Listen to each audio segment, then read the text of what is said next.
Bueno, antes de ir a la palabra de Dios, les invito a que oremos y le demos gracias al Señor por este tiempo. Padre, muchas gracias, bendito Rey Celestial, por tu inmenso amor, Señor, tu compasión para con nosotros. Señor, tú has sido bueno todo el tiempo, a pesar de que nosotros, Señor, hemos sido pecadores, a pesar de nuestras iniquidades, Señor, de nuestras transgresiones. Tú has sido fiel y justo en perdonarnos, limpiarnos de toda maldad por medio de la preciosa sangre de tu Hijo. Y hoy, Señor, nos acercamos a ti confiadamente por medio de ese camino nuevo y vivo en el cual podemos llegar ante ti, Señor, a ese trono de la gracia. Ese trono que antes era de juicio, ahora es un trono de gracia para todo aquel que se acerque a ti, Señor, con un corazón sincero, humilde, en fe y en arrepentimiento, Señor. Muchas gracias, Padre, por todo. Te pedimos, Señor, que en esta mañana tu palabra llegue a nuestros corazones. Que tu palabra, Señor, sea produciendo en nosotros, Señor, lo que tú deseas. Que no sea humano entendimiento acá, que no sea yo, Señor, sino que seas tú, porque creemos, Señor, que tu palabra es viva, es eficaz y es poderosísima, Señor, porque por ella fueron creados los cielos, la tierra y todo lo que hay. Señor, que esa palabra hoy toque nuestras vidas para que seamos, Señor, llevados a hacer tu voluntad y a vivir en obediencia a ti, Señor. Te damos muchas gracias, dejamos este tiempo en tus manos para la gloria de tu santo nombre, en Jesucristo, tu Hijo, nuestro amado Señor. Amén. Bien, mis hermanos, les invito a que abran sus Biblias conmigo en el Evangelio según Juan, capítulo 20, versículo 18.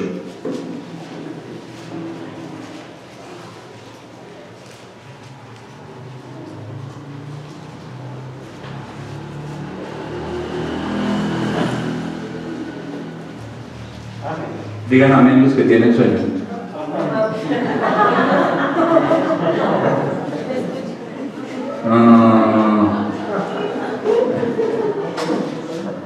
Bien, vamos a la palabra de Dios. Capítulo 20, versículo 18. Fue entonces María Magdalena para dar a los discípulos las nuevas de que había visto al Señor y que Él le había dicho estas cosas. Cuando llegó la noche de aquel mismo día, el primero de la semana, estando las puertas cerradas en el lugar donde los discípulos estaban reunidos por miedo de los judíos, vino Jesús y puesto en medio les dijo: paz a vosotros. Y cuando les hubo dicho esto, les mostró las manos y el costado, y los discípulos se regocijaron viendo al Señor. Entonces Jesús les dijo otra vez: paz a vosotros. Como me envió el Padre, así también yo os envío. Amén. Estamos en el contexto de la resurrección de nuestro Señor Jesucristo. Hemos visto que los discípulos fueron al lugar, al sepulcro, y encontraron que allí estaban los lienzos y el sudario. Luego regresaron y se quedó María Magdalena en el sepulcro. Después observamos que dos ángeles aparecieron a ella y le preguntaron a quién buscaba. Y la mujer estaba triste, estaba demasiado angustiada porque no encontraba el cuerpo de su Señor, creía que lo habían hurtado. Y también observamos que nuestro Señor la llama por su nombre propio y le dice María, y ella reconoce la voz de su pastor, reconoce a su Señor, y al verlo su tristeza fue cambiada en gran gozo. De modo que ella se apresura a tomar al Señor, como a retenerlo, a cogerlo, y el Señor le dice: no me toques, ve a mis hermanos y diles que subo a mi Padre y a vuestro Padre, a mi Dios y a vuestro Dios. Le encomendó a esta mujer ahora una misión. Y en el versículo que acabamos de observar, si quieren volvámoslo a mirar, el versículo 18, dice: fue entonces María Magdalena para dar a los discípulos las nuevas de que había visto al Señor y que Él le había dicho estas cosas. En este texto vemos el efecto de las palabras de Jesús en la amante discípula que había sido la primera en verle. Recordemos que a esta mujer se le dio el privilegio de ser la primera en ver a Cristo resucitado. Y decíamos que todo su deseo de honrar al Señor de alguna forma fue recompensado. Y al parecer esta mujer acepta sin reproche lo que el Señor le dice y sin contradecir en lo más mínimo, como una buena sierva, sale de inmediato a hacer lo que se le dice. La forma como está compuesta la frase en el idioma original manifiesta la celeridad. Por lo visto, ella salió contando y declarando a los discípulos que había visto al Señor y que Él le había dicho estas cosas. Además, que se había dirigido a ellos como ¿le recuerdan cuáles fueron las palabras del Señor? Ve y dile a mis hermanos. Teniendo el honor de ser la primera predicadora de la resurrección y ascensión del Señor. Qué tremendo el privilegio que Dios le da a esta mujer. Ahora, si miramos en el contexto judío, en el contexto hebreo, el testimonio de una mujer no era muy válido, no era importante. Ahora, si tenemos en cuenta del lugar de origen de ella era María, ¿de dónde? Magdalena, de Magdala. Era un lugar de inmoralidad, era un lugar en donde también se tenía en cuenta para esto. Ahora, mire que el Señor le da un gran privilegio a esta mujer. Ella era la menos indicada, según las reglas humanas, en ir y dar la buena noticia. Pero el Señor permitió que fuese ella. Y hasta aquí podemos aplicar algo para nosotros. María actuó en obediencia al mandato del Señor y lo hizo con prontitud. ¿Cómo estamos nosotros respondiendo cada uno a las órdenes y los mandatos de Cristo? Al igual que a ella, también se nos ha confiado un gran privilegio, siendo inmerecedores. ¿Qué privilegio nos ha dado el Señor? ¿Qué debemos hacer nosotros? ¿Cuál es la gran comisión? Predicar el Evangelio a toda criatura. ¿Lo estamos compartiendo con gozo y obediencia? ¿Lo estamos haciendo? ¿Cuántos hombres entregan sus vidas por causas vanas e infructuosas, por las causas más perdidas? Uno ve que hay gente que podríamos decir que arroja su vida a la canica de la basura por causas sin sentido. Y nosotros que tenemos el privilegio de proclamar el glorioso y santo Evangelio de nuestro Señor Jesucristo, ¿lo estamos haciendo?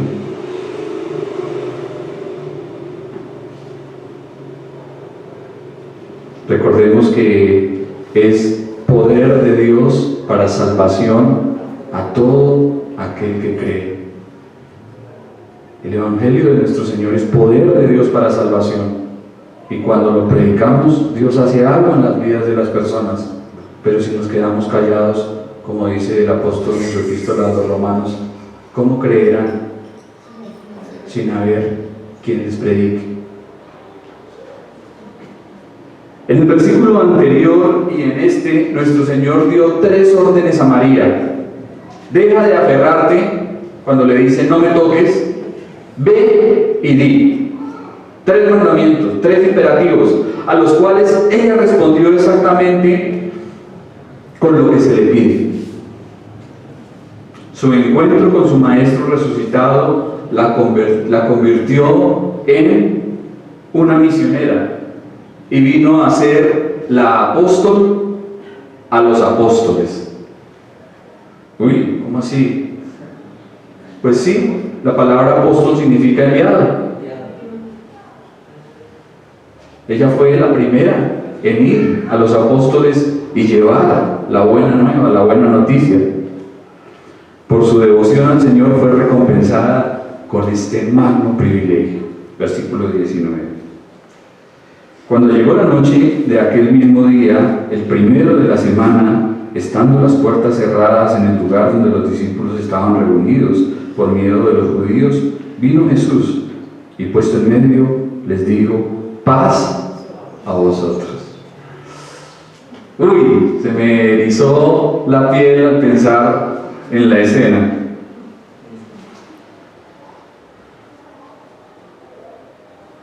Al observar estos pasajes podemos preguntarnos: ¿para qué Jesús mandó razón a los discípulos con María Magdalena si ese mismo día habría de aparecer a ellos? ¿Por qué razón lo hizo? ¿Para qué les mandó una razón si ese mismo día Él iba a aparecer a ellos?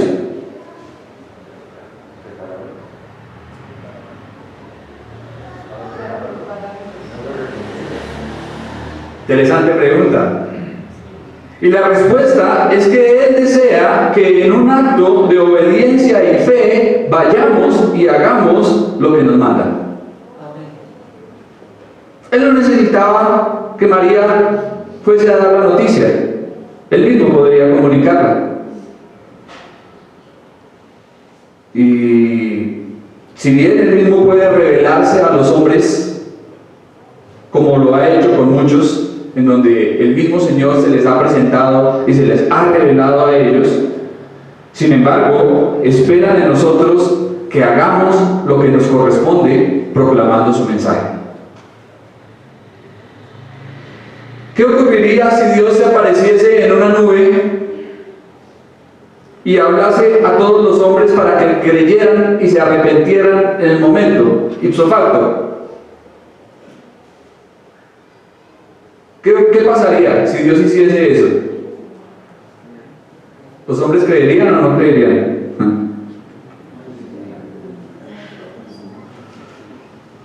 Bueno, lo cierto es que entonces dejaría de ser por fe y sería por vista. Si Dios se apareciera en el cielo y mandara a todos los hombres a que se convirtieran y se arrepintieran, entonces no sería por fe, sino sería por vista. Entonces, al mandar a María con un mensaje a sus hermanos, el Señor estaba ejercitando simultáneamente la fe de ella y la de ellos. Porque ella debía ir a dar la noticia y ellos deberían por la fe recibirla y creerla. Inicia el texto: cuando llegó la noche de aquel mismo día. Este pasaje describe la primera aparición corporal de nuestro Señor a los suyos tras su resurrección, y sucedió en horas avanzadas de la noche, estando ausente Tomás, es decir, que solo faltaba Tomás nomás. Solo faltaba Tomás. Ahora, ¿cuál sería el temor, la expectativa, la angustia que estaban experimentando en ese momento los discípulos? Usted se puede imaginar. Se habían reunido de noche, tal vez para no ser demasiado notorios, para no ser vistos. Dice que las puertas estaban cerradas con llave y tal vez con candado y con tranca. Estaban completamente invadidos por el miedo, por el pánico. Y de repente aparece nuestro Señor a esas horas de la noche, entra sin que la puerta se abriera, el evangelista lo deja claro, entra. ¿Cuál debió ser la reacción de ellos? En el primer momento, en primera instancia, ¿cuál debió de ser la reacción? Eso debió haber sido un susto terrible. Pues ya estaban atemorizados, nos dice el pasaje, por temor a los judíos, y ahora viene nuestro Señor a ellos y atraviesa el recinto, llega a donde están ellos. Pues imagínense.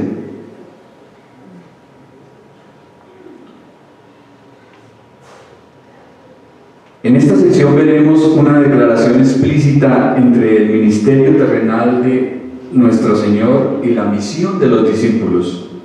De modo que las apariciones del Señor tenían el propósito de efectuar una transición de lo visible a lo invisible, de lo temporal a lo eterno, de lo físico a lo espiritual y de lo limitado a lo universal. Y veremos que también en esta sección nuestro Señor infundirá de aliento, de ánimo y de fuerza, poder a sus discípulos para que vayan y hagan lo que tienen que hacer. El primer día de la semana se menciona acá. ¿Cuál sería ese día? ¿Cuál sería el primer día de la semana? El primer día para ellos era el domingo, lo que para nosotros es el lunes, el primer día de trabajo. Y este llegó a ser el día de reunión de la iglesia para conmemorar la resurrección de nuestro Señor. Por lo cual no ha de sorprendernos que el domingo haya sido desde siempre un día señalado y memorable para todos los creyentes en todas las épocas. Muchos todavía insisten en que se debe guardar el sábado y que el sábado es el día de reposo. Pues los primeros cristianos, la iglesia primitiva en los primeros siglos, fueron expulsados de las sinagogas. Ellos no podían guardar el sábado porque fueron expulsados de las sinagogas por los rabinos, de modo que empezaron a reunirse los días domingos y lo hacían con el propósito de conmemorar el día en que nuestro Señor resucitó. Esa fue la forma como el día domingo llegó a establecerse como el día del Señor. Ahora dice que el lugar donde se encontraban estaban las puertas cerradas. Todo indica que estaban bajo llave. Seguramente los discípulos estaban intimidados por lo que habían escuchado. ¿Recuerdan cuál fue el rumor cuando los dirigentes judíos vieron que el cuerpo de nuestro Señor no se encontraba en el sepulcro? Hicieron difundir un rumor, una mentira, que los discípulos habían hecho. ¿Qué cosa? Robado el cuerpo. Y seguramente eso se hizo popular y ellos estaban intimidados. Pues tendrían también que comparecer por esa mentira. Eso podía llevarles al castigo e incluso la muerte. De modo que se reunieron de noche. Ahora, notemos que nuestro Señor no llamó a la puerta y que nadie le abrió. Entonces, ¿cómo entró?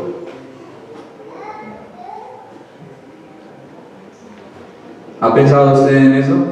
¿Cómo entró el Señor a ese sitio sin que nadie le abriese la puerta? Él es espíritu. Así es, pero también es cuerpo. También es cuerpo. Después de la resurrección, el cuerpo de Cristo no estaba sujeto a las leyes del cuerpo físico. Sin embargo, Él se hizo visible y tangible para convencer a los suyos de la realidad de la resurrección. Debemos de tener presente que se trataba de un cuerpo real y material. Era un cuerpo. Y miraremos que más adelante el texto nos dice que nuestro Señor les dijo: miren, miren mis heridas en mis manos, donde fue atravesado los clavos. Miren mi costado, toquen, miren, soy yo. Entonces se trataba de un cuerpo real y material que podía verse y sentirse, pero también de un cuerpo especial y sobrenatural que se hacía visible o invisible. Claramente es algo que somos incapaces de comprender, pero eso es lo que la palabra nos dice. Cuando resucitó de entre los muertos, su cuerpo fue más espiritual que anteriormente, pero a pesar de todo era un cuerpo humano real y no una simple aparición fantasmagórica.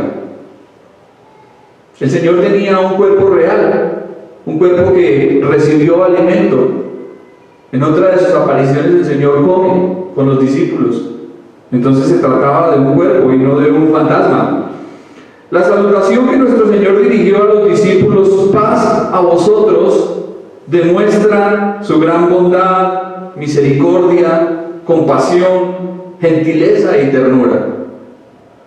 Fue el mismo deseo que nuestro Señor había comunicado a ellos antes de su arresto y crucifixión. ¿Recuerdan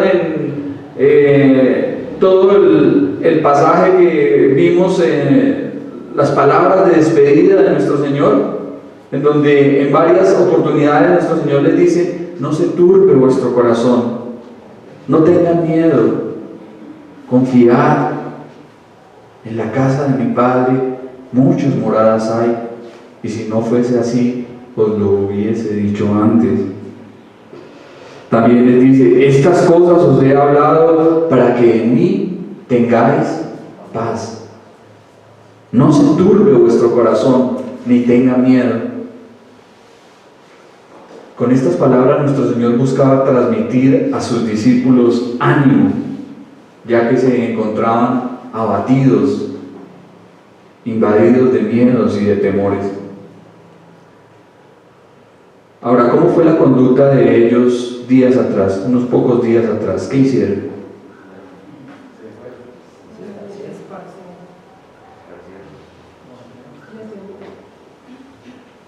Cada quien cogió por su camino. Hiere al pastor y las ovejas serán dispersas. Y eso efectivamente ocurrió. El Señor fue herido y todos los discípulos salieron cada cual por su camino. Muchos regresaron al mar de Galilea a seguir con su actividad de pesca.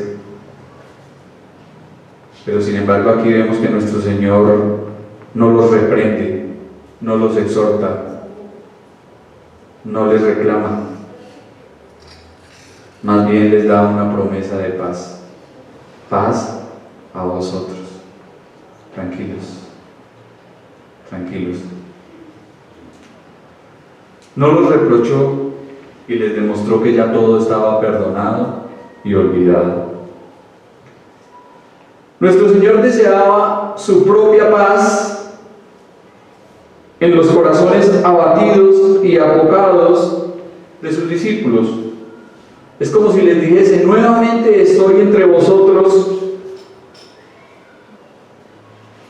y les ofrezco esa paz que yo tengo y que solamente yo puedo dar, para que ustedes la disfruten y la experimenten, para que permanezcan en calma y en tranquilidad. Esa misma paz que constantemente brotaba de la boca del Maestro debía ser ahora también el gran tema de predicación de los discípulos. Paz entre Dios y los hombres. Paz que se consiguió por medio de la preciosa sangre. Los justificados ahora por la fe tienen paz para con Dios. Dice el apóstol Por medio de la fe tenemos paz para con Dios por medio de nuestro Señor Jesucristo. Entonces, por medio de sus llagas, por medio de sus heridas, nuestro Señor consiguió esa paz que estaba ofreciendo. Y ahora, ¿cuál es el deber de los discípulos? ¿Cuál es el deber de la iglesia? ¿Qué deben hacer ahora con esa paz? Quedarse en tranquilidad y decir, en el fondo de mi alma hay una dulce quietud.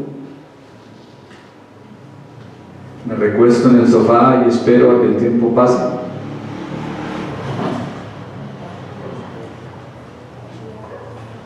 ¿Sí? ¿Debemos hacer eso? Debemos anunciar la paz del Señor, proclamarla, compartirla, darla a conocer, porque el mundo la necesita. Esa paz verdadera y auténtica que solo se encuentra en Él. Versículo 20. Y cuando les hubo dicho estas cosas, les mostró las manos y el costado, y los discípulos se regocijaron viendo al Señor. Al hablar, Jesús proporciona pruebas de que realmente había resucitado de los muertos y estaba ante sus discípulos con un cuerpo vivo y material. Entonces, ¿qué les mostró? Según lo que acabamos de ver. ¿Qué les dijo? Miren que las manos y el costado. Les mostró esas marcas de su pasión por medio de las cuales obtuvo la paz. Y Lucas, al describir este mismo acto, deja constancia de que nuestro Señor dijo: mirad mis manos y mis pies, que yo mismo soy. Palpad y ved, porque un espíritu no tiene carne ni huesos, como veis que yo tengo. Ellos seguramente pensaron que se trataba de un espíritu, de un fantasma. El Señor les dice: no soy un fantasma. Toquen, miren mis manos, miren mi costado, soy yo, he resucitado. No cabe duda que les mostró las manos y el costado, además que les pidió que le tocaran. La mención de las manos y el costado son referencia a las heridas causadas por los clavos y la lanza. Y notemos que nuestro Señor no se avergüenza de ellas. Tal vez muchos de nosotros nos hemos golpeado o herido. ¿Usted alguna vez ha tenido alguna clase de accidente? ¿Le han quedado cicatrices en su cuerpo? Bueno, hay personas que en la cabeza parecen crucigramas. Y ahora que se hacen líneas uno no sabe si son cicatrices pero generalmente uno tiende a ocultar las cicatrices, ¿no? Como a sentir algo de vergüenza por ellas. Pero nuestro Señor no. Con esas marcas subió al cielo, dando testimonio perpetuo de su sufrimiento por los pecados del hombre.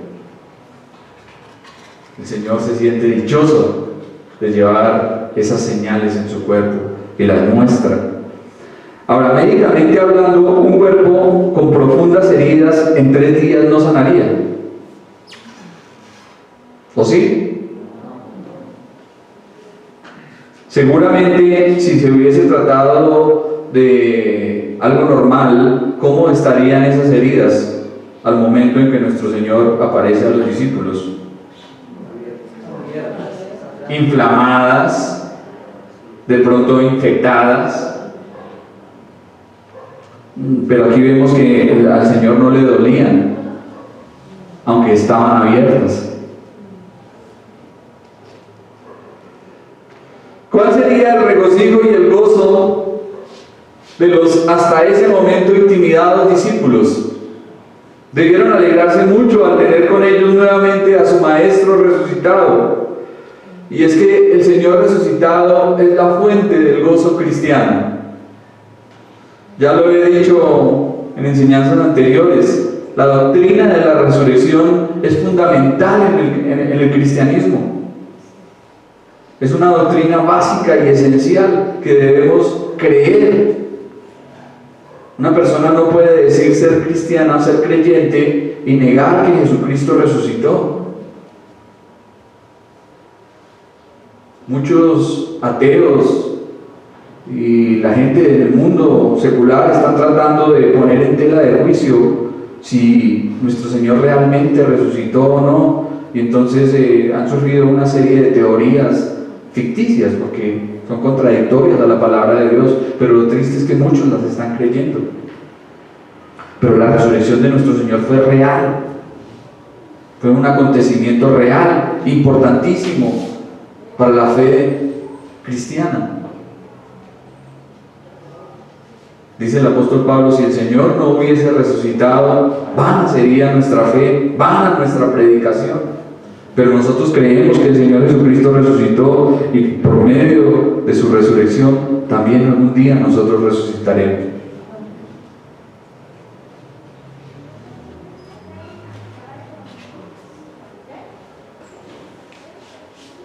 ¿Qué gran lección nos dan estas cosas? ¿Cómo se encontraban, según lo que hemos observado hasta aquí, los discípulos? ¿Cómo estaban ellos? Atemorizados, abatidos, tristes, angustiados, desesperanzados. Y ahora que nuestro Señor aparece, ¿cómo se ponen? Se alegran, se regocijan, se animan, ven que es el Señor, comprueban que es Él. Y esto nos enseña que cuando estemos temerosos, angustiados o acobardados por los hombres, miremos por la fe a Jesucristo, contemplemos sus heridas que se han constituido en nuestro bien. Miremos al Señor por la fe y no dejemos de mirarle. Y sobre todo, confiemos que Él está con nosotros para ayudarnos. Por otra parte, veamos que al manifestarse a sus discípulos, Cristo concedió en satisfacer los sentidos de ellos. ¿Qué les dijo? Según acabamos de observar en el texto, ¿qué les dijo el Señor? Palpad, o sea, toquen y miren. Y es que la fe no nos pide cosas que vayan en contra de nuestros sentidos. Una fe argumentada, una fe razonada nos lleva a verificar las cosas. No es como lo están enseñando los católicos, que dicen: no, es que cuando el sacerdote coge el vino, entonces hace la oración y en ese momento el vino se convierte en la sangre de Cristo. Pero si usted toma ese vino después de eso, sigue siendo vino y no es sangre. Usted lo lleva a un laboratorio y lo examina y es vino, no sangre. Entonces eso contradice los sentidos. No podemos creer en esas cosas. Pero aquí el Señor le dice a sus discípulos: vean, toquen, crean. La resurrección de nuestro Señor, a diferencia de la de Lázaro, es muchísimo más amplia y más real, en un sentido más pleno. ¿Por qué razón? Lázaro también resucitó. Entonces, ¿por qué es tan importante la resurrección del Señor? Porque Él nunca más va a morir. Ajá. Lázaro fue revivificado para volver a morir. Seguramente se volvió a enfermar más adelante y volvió a morir. A diferencia de nuestro Señor, quien venció la tumba para vivir eternamente, para no volver a gustar la muerte nunca más. Y eso es lo que hace la diferencia entre la resurrección del Señor y las resurrecciones que hubo con anterioridad. Porque antes, en el Antiguo Testamento, también hubo resurrecciones, pero ellos resucitaron para volver a morir, y el único que resucitó para vivir eternamente y por siempre fue nuestro Salvador. Versículo 21. Entonces Jesús les dijo otra vez: paz a vosotros, como me envió el Padre, así también yo os envío. Aquí nuestro Señor dice a sus discípulos en términos generales la obra que deseaba que hicieran. Quería enviarlos al mundo como ministros, mensajeros y testigos suyos. De la misma forma que el Padre le envió a Él al mundo para que fuese su fiel mensajero y testigo, ahora Él enviaba a sus discípulos a predicar el Evangelio. Y debían desechar toda idea de que su Maestro había resucitado y volvía a estar con ellos, y que ya había llegado seguramente la hora de la recompensa y de la comodidad. No debían pensar más en eso. Ahora era cuando iban a empezar a sufrir, a padecer. Ahora era que debían empezar a trabajar y a actuar para su Señor. El trabajo verdadero estaba por empezar. Pronto Jesús sería recibido en la gloria, así que deseaba que ellos ocuparan su lugar y continuaran con lo que Él empezó siendo sus embajadores en el mundo. De modo que uno de los propósitos de su aparición fue encomendarles esta misión. El Señor se aparece a ellos para darles esta tarea, para que difundieran las buenas nuevas alrededor del mundo. Como el Padre envió a su Hijo, Cristo envía a sus seguidores, entre los cuales estamos usted y yo.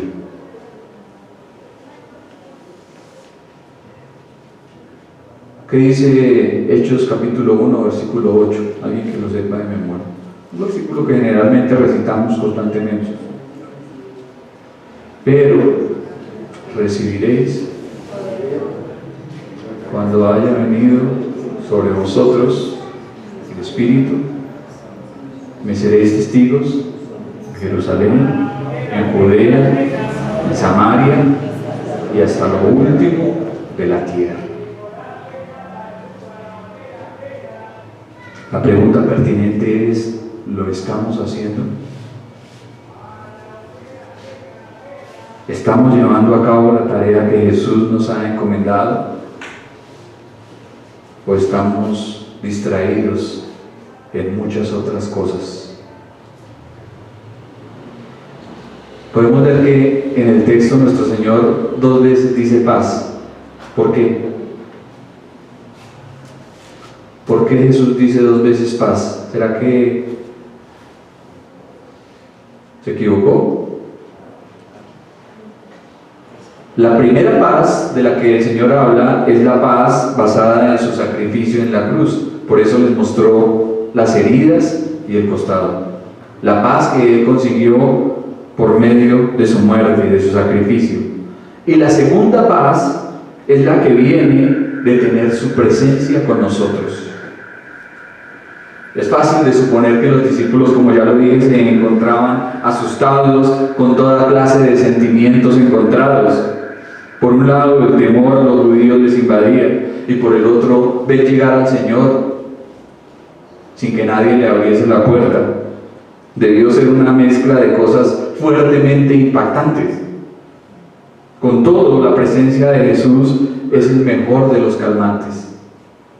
Saber que el Señor está con nosotros debe aliviarnos, animarnos y darnos paz.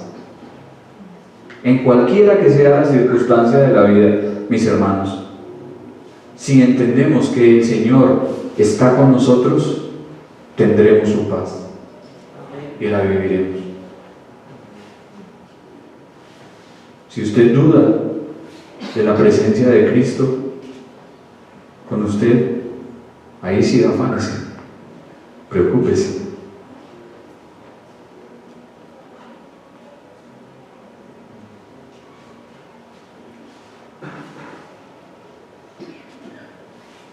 Esa paz que sobrepasa todo entendimiento, que guardará nuestros corazones y nuestros pensamientos en Cristo Jesús, es la que también debemos comunicar al mundo. No debemos egoístamente decir: ya tengo la paz y me voy a quedar con ella y no hago nada. Voy a vivir en paz sin meterme con nadie, sin hablarle a nadie, sin decir nada. No, eso no es lo que el Señor quiere. Debemos compartirla a otros en medio de un mundo agitado, agobiado, sumido en el caos y en la desesperanza.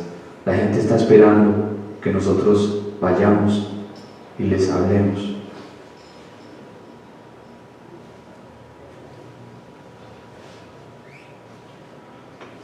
Una pobre viuda con varios niños un día escuchó un sermón que exhortaba a predicar a Cristo y su evangelio obedeciendo su mandato. Después del servicio, la mujer se acercó al predicador y le dijo: yo soy una viuda pobre, tengo varios hijos y tengo que trabajar tejiendo desde muy temprano por la mañana hasta muy tarde en la noche. ¿Con qué tiempo voy a testificar a otros? Y el ministro la miró bondadosamente y le dijo: hermana, ¿quién le trae el pan? Ella dijo: el panadero. ¿Y quién le trae la leche? El lechero. Sonriente la miró y le dijo: mi hermana, que Dios la ayude. La mujer se fue a su casa y no durmió aquella noche pensando en lo ocurrido. A la mañana siguiente, cuando el lechero llegó, salió la mujer con voz temblorosa y le dijo: escúcheme usted un momento, por favor, quiero hacerle una pregunta. ¿Alguna vez ha pensado en el lugar a donde irá cuando muera? El lechero la miró con ansiosa mirada y le dijo: esa pregunta me ha estado rondando y molestando de un tiempo para acá.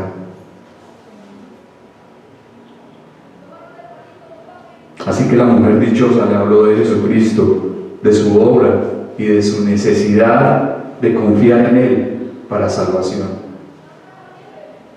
Y fue tanto lo que esto la llenó, que esta mujer en un año compartió el Evangelio a 26 personas y seguramente a muchas más durante el resto de su vida.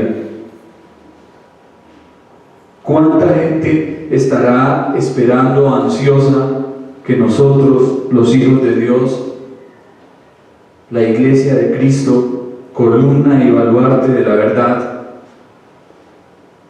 abramos los labios para compartir al Señor? ¿Cuánta gente estará deseando? Esta semana alguien me decía: hace tiempo no tengo paz porque no sé cómo está mi situación con Dios. ¿Quién pudiera aclarármelo?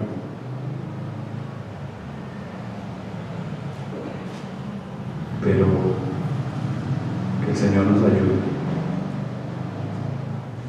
Que el Señor nos ayude para que vayamos y en obediencia y fe hagamos lo que nos manda. Amén. Señor, muchas gracias por esta tu palabra, Señor, porque ella, Señor, nos exhorta y nos insta a que seamos valientes, a que vayamos, Señor, y prediquemos el Evangelio. Tú, como ya lo dijimos, Señor, podrías revelarte a los hombres, podrías aparecerte en el cielo y hacer que todos creyeran en un momento. Pero, Señor, tú esperas que vayamos y hagamos lo que nos mandas, Señor, porque eso es fe. Y porque por medio de la locura de la predicación del Evangelio, Señor, te ha placido salvar a los hombres. Seguramente en el mundo, Señor, hay muchos que están deseosos que alguien les hable, esperando que alguien les diga, que alguien les muestre, les señale el camino. Ayúdanos, Señor, porque nosotros somos los que debemos hacerlo. Concientízanos, oh Dios, de que ese es nuestro deber. Y no permita, Señor, que cuando lleguemos delante tuyo quedemos avergonzados por no haber hecho lo que tú nos mandaste. Ayúdanos, Señor. Ayúdanos, Padre. Danos el poder, danos el denuedo por medio de tu Espíritu para hacer la tarea que nos has encomendado, Señor. Te damos muchas gracias en esta mañana. Dejamos este tiempo en tus manos, en nombre de Jesús. Amén.